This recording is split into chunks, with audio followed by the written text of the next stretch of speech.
Hello friends, आज हम लोग देखेंगे लेक्चर नंबर 3 पे आईसी इंजन टेस्टिंग के एफिशिएंसीज के फॉर्मूले। लेक्चर नंबर 2 में हम लोगों ने डेफिनेशंस देखे थे और कुछ इंपॉर्टेंट फॉर्मूलेस देखे थे। तो आज हम लोग चालू करेंगे efficiency related to IC engine. Efficiency related to IC engine. आज का लेक्चर बेटा बहुत ज़्यादा इंपॉर्टेंट है, बहुत ज़्यादा इंपॉर्टेंट है। नाउ सबसे पहली इफिशिएंसी जिसका नाम है मैकेनिकल इफिशिएंसी। मैकेनिकल इफिशिएंसी दोस्तों, हर इफिशिएंसी का जो फॉर्मूला होता है, efficiency is nothing but output by input, output by input. और इफिशिएंसी हमेशा हम लोग परसेंट में कैलकुलेट करते हैं। So mechanical efficiency eta mech से हम लोग इसको दिखाएंगे। It is the ratio of brake power to the indicated power, brake power to the indicated power and multiply by 100 इसलिए मल्टीप्लाई करते क्योंकि इफिशिएंसी हमको काय में चाहिए, परसेंट में चाहिए। नाउ तो इसको मैं इस प्रकार से लिखता हूँ, ब्रेक पावर को हम लोग बीपी से डिनोट करते हैं, इंडिकेटेड पावर आईपी से, मल्टीप्लाई बाय 100।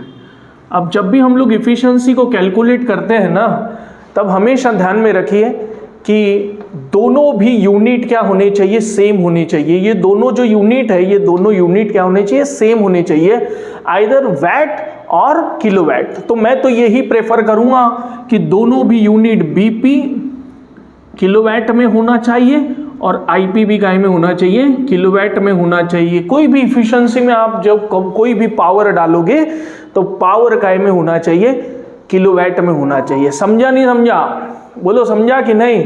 यस, ठीक। सेकेंड इफिशिएंसी हमारे पास है जिसका नाम है brake thermal efficiency. Brake thermal efficiency, ये जो ब्रेक थर्मल इफिशिएंसी है, हम लोग इसको डिनोट कैसे करेंगे? इफिशिएंसी को ईटा से हम लोग डिनोट करते हैं। ब्रेक है इसलिए बी डॉट, थर्मल है इसलिए टीएच। तो brake thermal efficiency. Now brake thermal efficiency क्या होगी? Brake power to the heat supplied, brake power to the heat supplied multiply by 100। So brake power को हम लोग डिनोट करेंगे बीपी से और हीट सप्लाइड को हम लोग डिनोट करेंगे क्यूएस से और multiply by 100।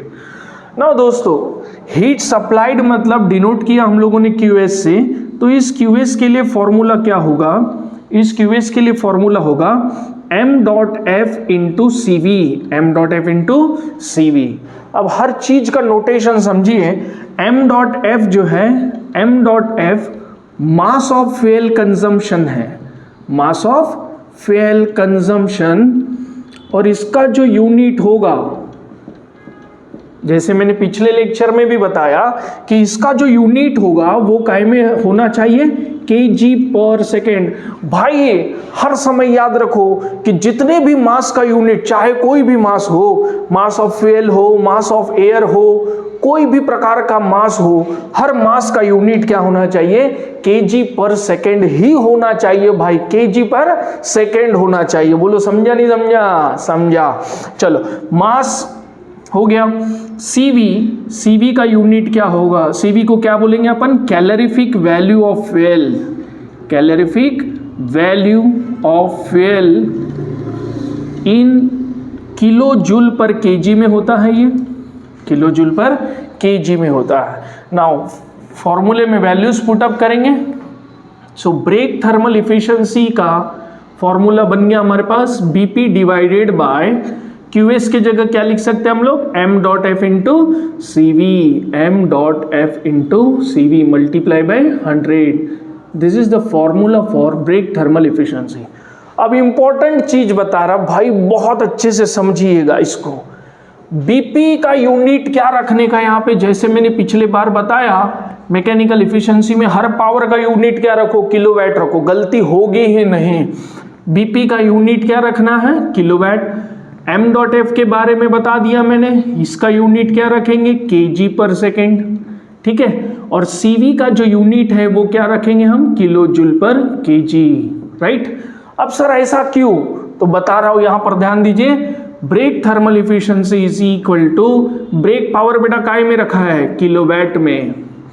M dot F किस में, केजी पर सेकेंड में, और सीवी किस में, किलो जूल पर केजी में, और मल्टीप्लाई बाय क्या है, 100। अब देखिएगा, गौर से देखिए, केजी क्या हो गया, कैंसल, ऊपर में बचा किलोवाट, नीचे में बचा किलो जूल पर सेकेंड। अब जूल पर सेकेंड यानी हम लोग पिछले लेक्चर में देख चुके, जूल पर सेकेंड यानी वैट होता है, तो किलो जूल पर सेकेंड यानी क्या होगा, किलोवाट, और मल्टीप्लाई बाय 100, दोनों कैंसल होना चाहिए और बचना क्या चाहिए, 100। तभी समझ जाइएगा कि आपका आंसर बिल्कुल क्या है, परफेक्ट है। क्या है, परफेक्ट है, इसमें कोई भी गलती की गुंजाइश नहीं होगी। सो ब्रेक थर्मल इफिशिएंसी का जो भी वैल्यू मिलेगा आपको, वो काय में मिलेगा, परसेंट में आपको मिलेगा। Hope so brake thermal efficiency का पूरी तरह से आपको अंडरस्टैंड हो चुका है। Now next, third efficiency is nothing but indicated thermal efficiency, indicated thermal efficiency। भाइयों और बहनों जितने भी बैठे होंगे देखते हुए, सबको कह रहा हूं बराबर अच्छे से ध्यान दो, सारी चीजें समझ में आएगी भाई। Indicated thermal efficiency eta I dot T H is equal to, ये देखो भाई, ये ब्रेक थर्मल इफिशिएंसी था तो ऊपर में ब्रेक पावर लगाया, ये इंडिकेटेड थर्मल इफिशिएंसी है इसलिए ऊपर क्या लगाने का, indicated power, indicated power by heat supplied, by heat supplied. तो हीट सप्लाइड हम लोगों ने देखा ही है, हीट सप्लाइड क्या होता है, m dot F into C V, same रहेगा, सिर्फ इंडिकेटेड पावर बदल चुका है। So indicated power is equal to IP divided by m dot F into C V into 100। यहाँ पर भी सेम चीजें रखिएगा जैसे हम लोगों ने ब्रेक थर्मल इफिशिएंसी में रखा था। सो यहाँ पर IP काय में होना चाहिए, किलोवाट में ही होना चाहिए। m डॉट एफ जो है kg पर सेकेंड में ही चाहिए, और CV जो है वो किलो जूल पर kg में चाहिए। यकीन मानो दोस्तों, आपका कोई भी प्रॉब्लम गलत नहीं होगा अगर इस चीजों को आप फॉलो करोगे तो, राइट। आगे बढ़ते हैं थर्ड इफिशिएंसी की तरफ, जिसका नाम है रिलेटिव इफिशिएंसी। रिलेटिव इफिशिएंसी, इसको डिनोट कैसे करेंगे, a relative efficiency is equal to, ये आएगा indicated thermal efficiency by air standard efficiency and multiply by 100। अब भाई इस रिलेटिव इफिशिएंसी को ना दोनों बेसिस पे लिखा जाता है, इंडिकेटेड थर्मल इफिशिएंसी के बेस पे भी लिखते हैं और इसी को हम लोग ब्रेक थर्मल बेसिस पे भी लिख सकते हैं, eta B dot T H divided by air standard efficiency. तो आपको क्वेश्चन में ऐसा बोलेगा कि find out the relative efficiency on the basis of brake power, on the basis of indicated power. अगर on the basis of indicated power बोला तो indicated thermal efficiency लगाइए, on the basis of brake power बोला तो brake thermal efficiency लगाइए, right. अब हम लोगों को ये टर्म पता है, indicated thermal efficiency, brake thermal efficiency. भाई नया क्या है, नया है इंडिकेटेड थर्मल इफिशिएंसी नहीं, ब्रेक थर्मल इफिशिएंसी नहीं, क्या है नया, एयर स्टैंडर्ड इफिशिएंसी। तो ये एयर स्टैंडर्ड इफिशिएंसी क्या होती है भाई, हम लोगों ने ऑटो साइकिल देखा है, आईसी इंजन जो होता है, आईसी इंजन में पेट्रोल इंजन जो होता है वो ऑटो साइकिल पे काम करता है, और ऑटो साइकिल की जो इफिशिएंसी हम लोग निकालते हैं या डीजल साइकिल की इफिशिएंसी जो हम लोग निकालते हैं वो एयर स्टैंडर्ड इफिशिएंसी कहलाती है। लेकिन हम लोग यहाँ पे पेट्रोल इंजन का लेते हैं air standard efficiency, that is 1 - 1 by RC to the power gamma -1 और इसको होल मल्टीप्लाई बाय क्या कर दो भाई 100 कर दो। अब नई नई टर्म्स आई है, देखिए समझिए इसको। RC क्या है भाई, RC का मतलब होता है कॉम्प्रेशन रेशियो। क्या होता है, कॉम्प्रेशन रेशियो। और भाई इसके लिए फॉर्मूला है RC is equal to VS plus VC by VC। हर एक टर्म की तरफ जाएंगे, किस टर्म को क्या क्या कहते हैं ये सारी चीजें हम समझेंगे नाउ। तो Vs क्या है, तो सबसे पहले हम लोग Vs देखेंगे। तो Vs is nothing but stroke volume, stroke volume, और वॉल्यूम हमेशा मीटर क्यूब में होता है। वॉल्यूम हमेशा मीटर क्यूब में होगा यानी होगा। तो Vs के लिए फॉर्मूला है भाई π/4 d square into L, π/4 d square into L. तो d क्या है, तो d is nothing but internal diameter of cylinder, and capital L क्या है, लेंथ ऑफ स्ट्रोक, दोनों भी मीटर में चाहिए। नेक्स्ट, अब Vs हो गया भाई, क्या रहेगा Vc। Vc को हम लोग कहते हैं भाई क्लियरेंस वॉल्यूम, क्लियरेंस वॉल्यूम। और ये जो क्लियरेंस वॉल्यूम होगा ये भी मीटर क्यूब में होगा, क्योंकि ये खुद भी क्या है, वॉल्यूम है। अब क्लियरेंस वॉल्यूम हमेशा हमें गिवन में दिया जाता है, इसके लिए कोई स्पेशल फॉर्मूला नहीं है। आप क्लियरेंस वॉल्यूम किसी चीज से निकाल नहीं पाओगे, तो Vc यहां पर हमें मेंशन किया जाएगा। अगर Vs मिल गया, Vc मिल गया, तो क्या मिल जाएगा, RC। RC मिल गया, हम लोग फॉर्मूले में पुटअप करेंगे। लेकिन एक चीज अब भी बची हुई है, that is nothing but gamma. तो गैमा को हम लोग कहते हैं आइसेंट्रोपिक इंडेक्स, और इस आइसेंट्रोपिक इंडेक्स की वैल्यू कंफर्म होती है 1.4, universal standard value gamma, isentropic index, isentropic index that is gamma is nothing but 1.4। Now अब हमें क्या मिल जाएगी, रिलेटिव एफिशिएंसी मिल जाएगी, क्योंकि हम लोगों ने सारी वैल्यू यहाँ पर पुटअप किया। एयर स्टैंडर्ड एफिशिएंसी मिल गई, ब्रेक थर्मल एफिशिएंसी की वैल्यू हम कैलकुलेट कर सकते हैं, क्या मिल जाएगा, रिलेटिव एफिशिएंसी। नाउ तो हम लोगों ने अभी तक 3 एफिशिएंसी पढ़े, mechanical, brake thermal and integrated thermal efficiency. Now next important, very most important from the exam point of view और from numerical point of view, volumetric efficiency. So दोस्तों, volumetric efficiency किस प्रकार से होगा, ये सबसे इंपॉर्टेंट है, वॉल्यूमेट्रिक एफिशिएंसी। नाउ ये जो वॉल्यूमेट्रिक एफिशिएंसी है इसको डिनोट करेंगे ईटा वॉल्यूमेट्रिक। इसके लिए भाई फॉर्मूला है eta volumetric is equal to V actual, मतलब actual volume by stroke volume multiply by 100। Actual volume divided by stroke volume multiply by 100। तो सबसे पहले हमारे लिए डिफिकल्ट क्या है, स्ट्रोक वॉल्यूम तो हमें पता है Vs इज इक्वल टू, अभी हम लोगों ने देखा π/4 d स्क्वायर इंटू एल। हमें d की वैल्यू दी जाएगी गिवन डेटा में, l का भी वैल्यू दी जाएगा, तो हम Vs कैलकुलेट कर सकते हैं आसानी से इन मीटर क्यूब में। लेकिन डिफिकल्ट क्या है यहाँ पर हमारे लिए, V actual that is actual volume.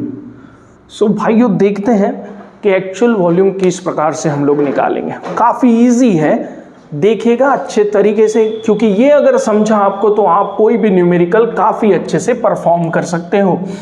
So actual volume के लिए फॉर्मूला है mass of air is equal to density of air into V actual multiply by n/60 into n cylinder into n। जैसे हम लोगों ने प्रीवियस लेक्चर में हम लोग देख चुके हैं, n का मतलब इंजन स्पीड होता है, n सिलेंडर मतलब कितने सिलेंडर वाला इंजन है, और n मतलब क्या है, कौन से टाइप का स्ट्रोक है, 2 स्ट्रोक है या 4 स्ट्रोक है। अगर 4 स्ट्रोक है तो n की वैल्यू 1/2 होती है, और टू स्ट्रोक है तो n की वैल्यू क्या होती है भाई 1 होती है।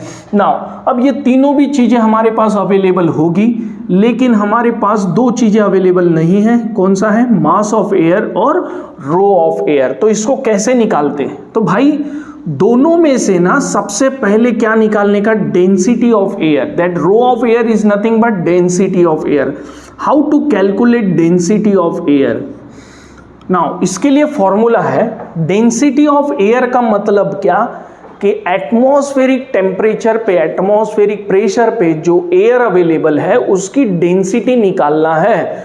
तो density of air is equal to P of air, that is pressure of atmospheric air room temperature पे जो है, डिवाइडेड बाय R मतलब characteristics gas constant, multiply by T of air, right.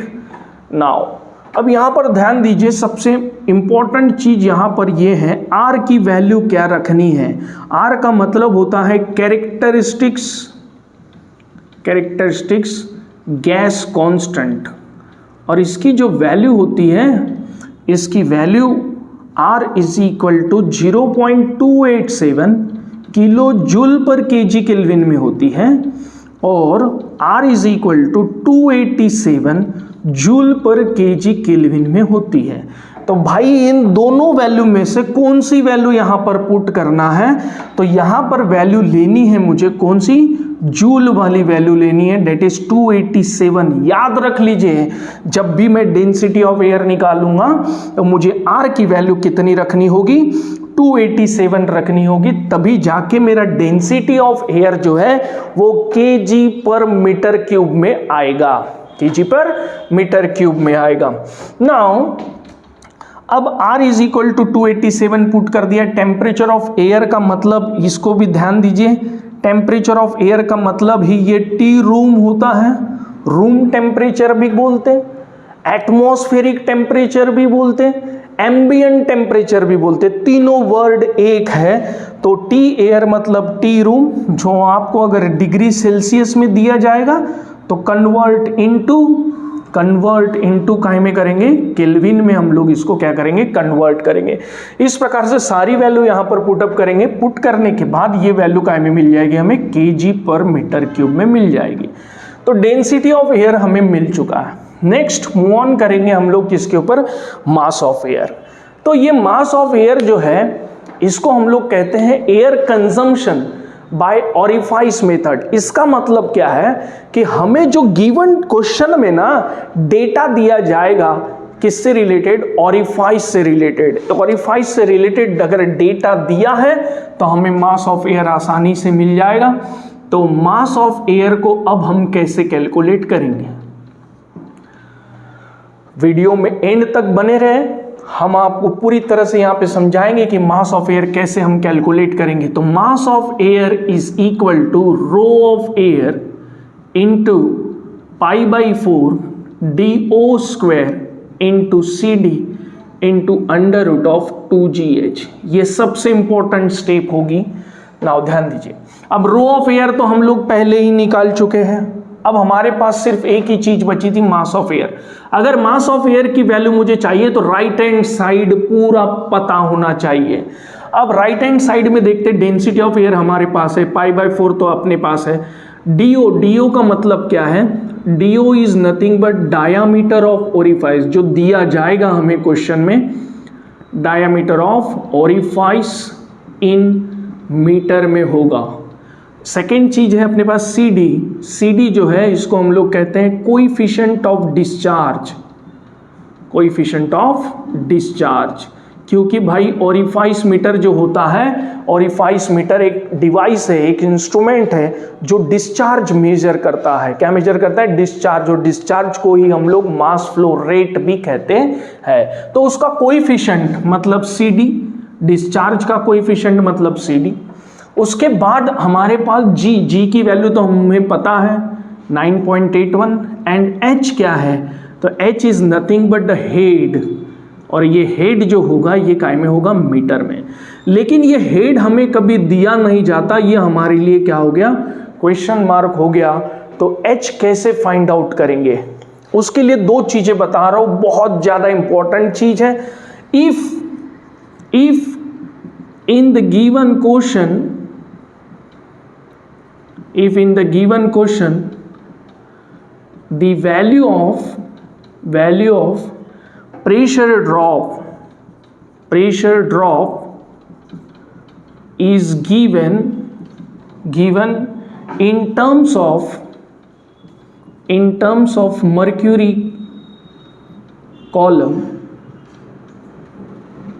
then we use, अब अगर मुझे given question में pressure drop की value, भाई किसकी वैल्यू, प्रेशर ड्रॉप की वैल्यू, अगर प्रेशर ड्रॉप की वैल्यू हमें मर्क्यूरी के फॉर्म में दी गई है तो हमें H कैसे मिलेगा, तो H is equal to H of H G. ये जो H ऑफ एच जी है ना भाई, ये H ऑफ एच जी का मतलब ही क्या है, प्रेशर ड्रॉप है। अगर मुझे प्रेशर ड्रॉप मर्क्यूरी के टर्म में दिया है तो H of H G into rho of H G by rho of air -1। अब समझा नहीं समझा, समझा, ठीक है। चलो आगे बढ़ते हैं। देखिए दोस्तों, H of H G is equal to H of H G rho of H G by rho of air -1। अब इसमें क्या है, ये तो हमें दिया जाएगा, प्रेशर हेड अगर गिवन मर्क्यूरी कॉलम में दिया, सेंटीमीटर में दिया जाएगा तो मीटर में करेंगे, mm में दिया जाएगा तो मीटर में कर लेंगे। अब यहाँ पर रो ऑफ एच जी का मतलब क्या है, तो डेंसिटी ऑफ क्या है भाई, मर्क्यूरी, जिसकी वैल्यू कांस्टेंट होती है 13,600 13600 kg पर मीटर क्यूब। तो ये वैल्यू हम लोग यहाँ पर पुटअप करेंगे 13,600 kg पर मीटर क्यूब इसकी वैल्यू होगी। और डेंसिटी ऑफ एयर तो हमें मिला हुआ है, यहाँ पे हमने कैलकुलेट कर लिया। तो इस प्रकार से मुझे H मिलेगा, वो किस टर्म में मिलेगा, इन मीटर में मिलेगा।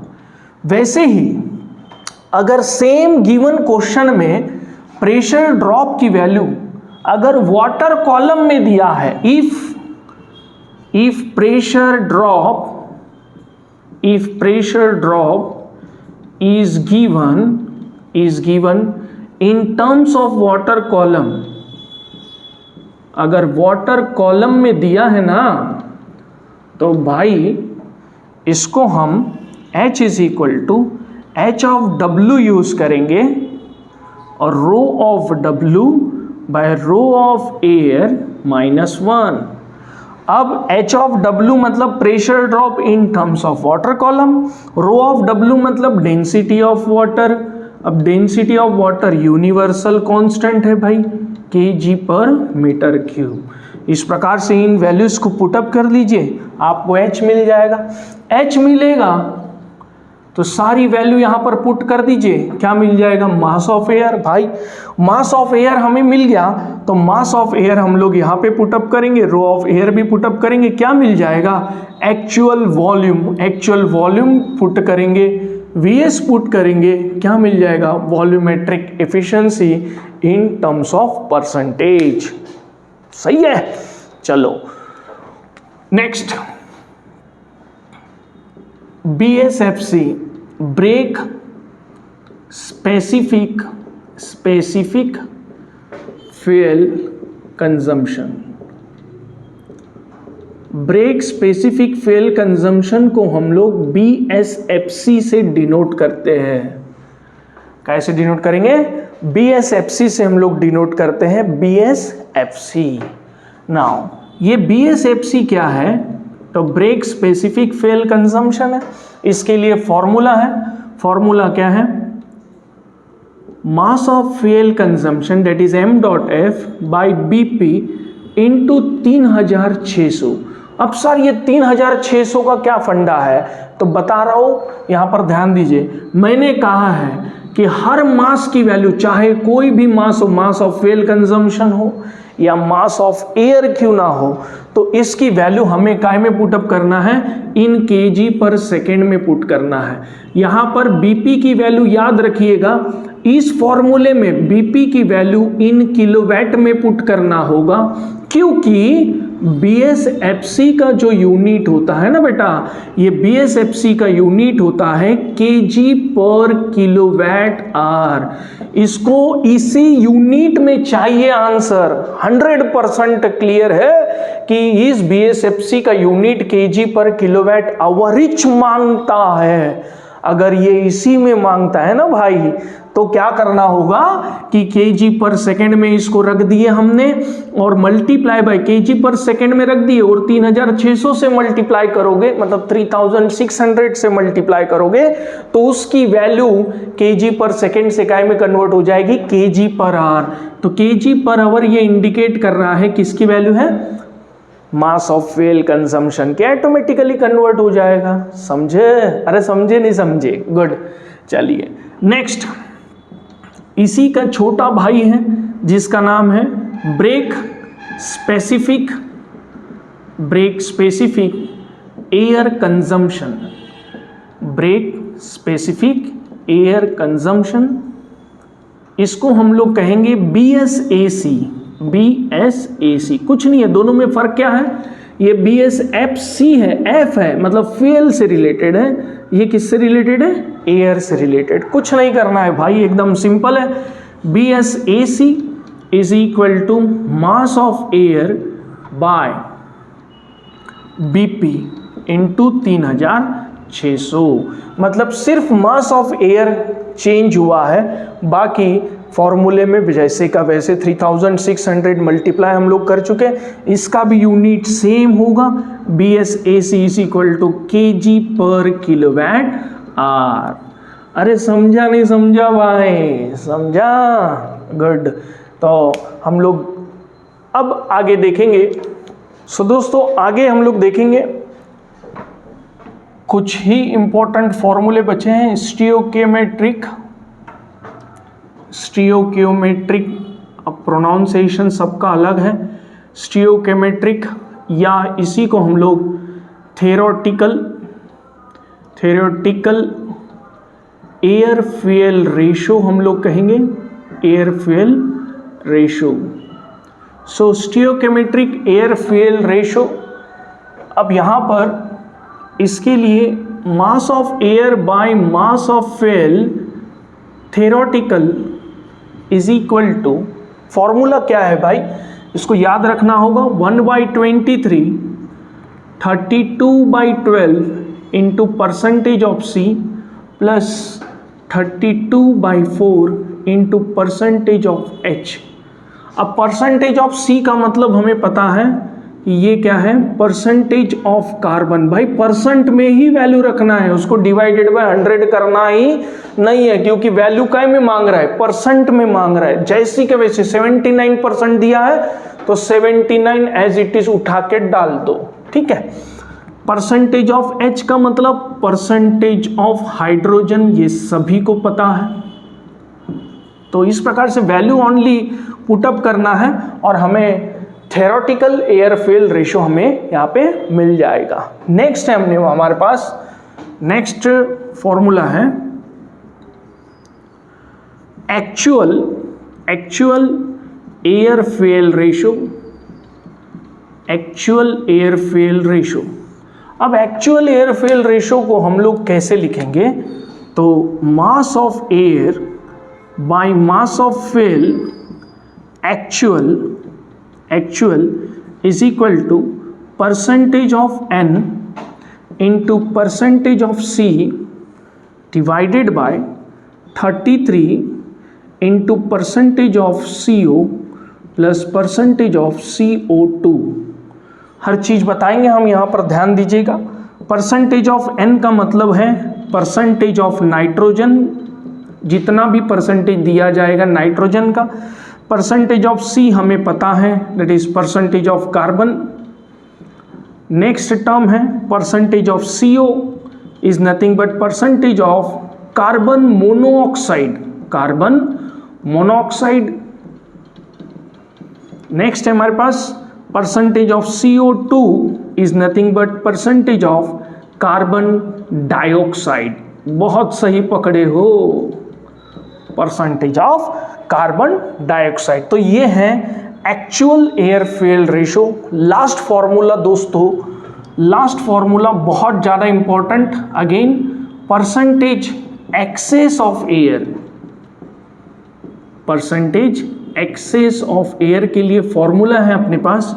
ये पूछता है, काफ़ी क्वेश्चन में पूछा गया है, percentage excess of air is nothing but mass of air by mass of fuel actual minus mass of air by mass of fuel theoretical by mass of air by mass of fuel theoretical multiply by 100। तो this is the percentage excess of air। तो इस प्रकार से IC engine testing के ऊपर जितने formulas थे सारे के सारे फॉर्मूलेस हम लोगों ने यहाँ पर कवर किया है। प्रीवियस लेक्चर में हम लोग एक फॉर्मूला नहीं लिख पाए थे, that is nothing but brake power का और एक फॉर्मूला था, वो ब्रेक पावर का फॉर्मूला मैं यहाँ पर कवर कर देता हूँ। That is nothing but 2πn/60 into W into dynamometer arm, dynamometer arm.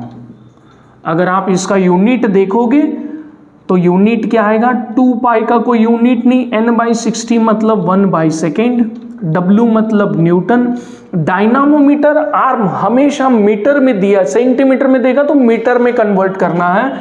सो भाई न्यूटन मीटर यानी जूल, जूल पर सेकेंड, और जूल पर सेकेंड यानी वैट।